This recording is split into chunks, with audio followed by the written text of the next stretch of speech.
my life where you get to watch me vacuum my car. Don't worry, I do actually have some other plans for this video. No? Yes. We're gonna talk about budgeting. Yeah, I thought we would talk about money. You know, let's just pick uncomfortable subjects to talk about. Oh, I need to get the other part to it. Sunday is when I kind of like input all of the money that I spent and like put it in my little budget tracker chart thing. So I thought I could just share that with y'all. It's about 5:30. I just went to the grocery store and Will is golfing. He wasn't able to golf for, you know, however many days because it's been raining so much. It's still pretty like gloomy outside, but it has stopped raining. Okay, we're gonna clean my car. It's actually not that bad, so like probably most people would look at this and be like, that is pretty clean. But I don't know, if you look closely, you see how dirty it is. Like that's really gross. So we're just gonna do a quick vacuum and then talk money.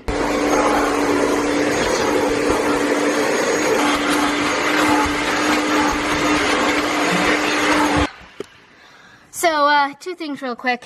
You know, one thing I love about having a house is being able to vacuum my own car whenever I want in my own home versus having to take it somewhere to places that usually don't have very good vacuum cleaners.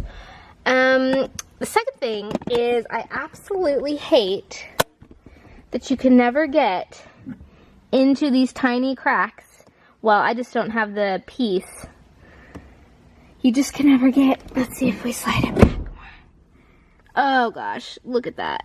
Oh, can y'all see that? That's so gross. I don't even know what that is. Hey everyone, sorry that took so long. Actually, it didn't really take that long for you because it happens like that. But really, it's 9 o'clock at night. And I've done a lot since the last vacuum scene. None of which involved, oh gosh, none of which involved planning for this video. So I apologize. Oh, laundry's done. So remember how I said I don't watch the news? So whenever I go to search something on Google, like the top searches come up. So like right now when I was talking to you guys, I just searched and the first thing that came up says, woman kills husband at Walmart.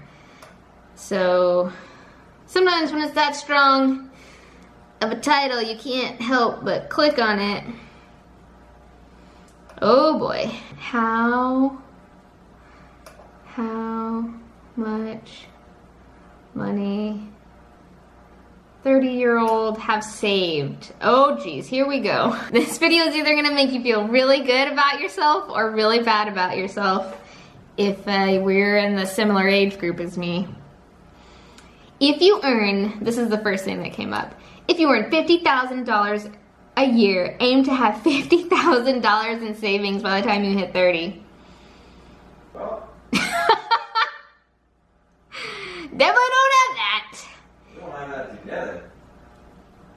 You don't think so? Well, okay, I'm not going to tell you how much we have. This is just like a general video discussion about savings. But I will say we do not have $50,000 saved.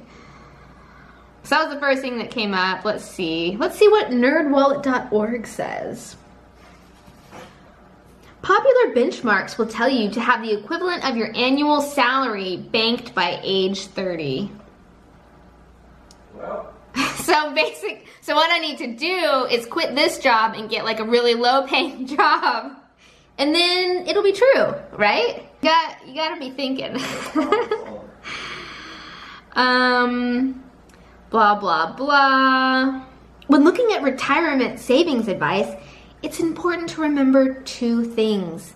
Number one, breathe. Number two is especially key. Benchmarks are a good and quick way to check your progress, but they incorporate some general assumptions like life expectancy, when you're gonna retire, and how much you're gonna spend when you retire. I feel like I have mental goals in my mind about how much I want to save and when I want to save it by, but nothing like absolutely set in stone. I will say that I have a Roth IRA, and I just started in July. I have my 401k, which my employer contributes 8%. So like I contribute 8% and then they match that 8%. So it's a pretty good deal. You can't really deny that that's pretty good. I would say I don't really have a good understanding about tax breaks and, you know, percentages of returns and investment strategies, and, you know, I'm trusting someone. I'm saying I'm putting my money to you, and I'm trusting that you're going to invest it wisely so that when I do choose to retire, it will have built up enough. Also, when I first started being an occupational therapist, so when I actually started making a decent amount of money, I invested heavily. Like I just dumped all the money that I could into my IRA. And then now, it's been, how long have I been a therapist? Since 2015. So 2.5, 3 years later, now I've backed off on contributing to my IRA, and I'm focusing on paying my student loan down. So I wanted to get as much money built up in the IRA so that, because the more money that you have, the easier it is to build the interest over time.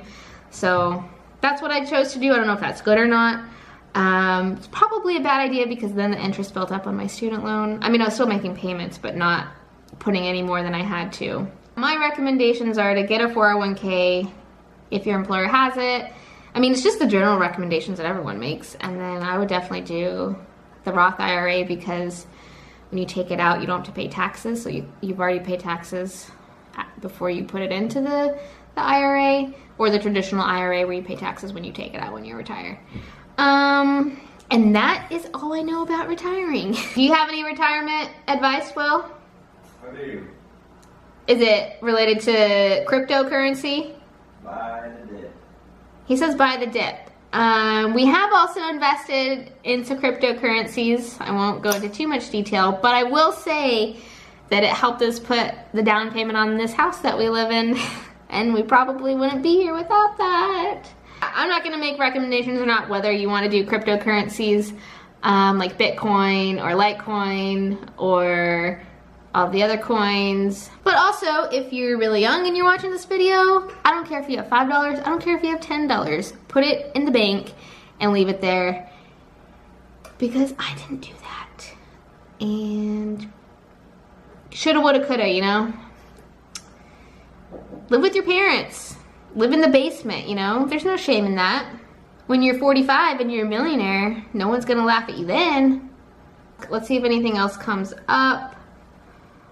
So this is when I feel really good, when it says half of US families have 0 retirement savings accounts, or they've like saved 0. And when I read that, I'm like, oh, okay, I'm better than half of the people. 35 have twice your annual salary. Oh, good Lord. So that means we only have 5 years to like quadruple what we have. Can we do that? I don't have that much time. Yeah, no matter where you are on your savings goal, you know, just keep going, stay positive.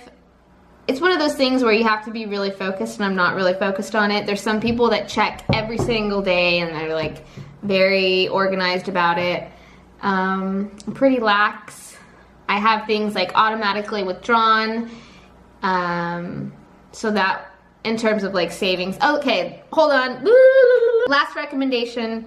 I do have money withdrawn from my checking into my savings account and into the IRA each month, so that it's like I don't even see that money. So the money that I live off of is always just what's left over after what my dad always says, paying myself first. So I invest the money into savings, and then whatever I have left over, that's what I can spend to live on. And that would be my recommendation, and I have followed that based on the parental advice that I received. So I'll pass it along to you guys. And yeah, I think that's gonna be it. Nice little chat on a Sunday evening to get us into the Monday morning grind. Anything else, Will? I think you did a good job. Okay, you're doing a great job. It's getting closer. I did some birthday planning today, super excited. And yeah, I'll see you tomorrow. Don't even know what I'm doing with y'all tomorrow, but we'll have fun. Okay, good night.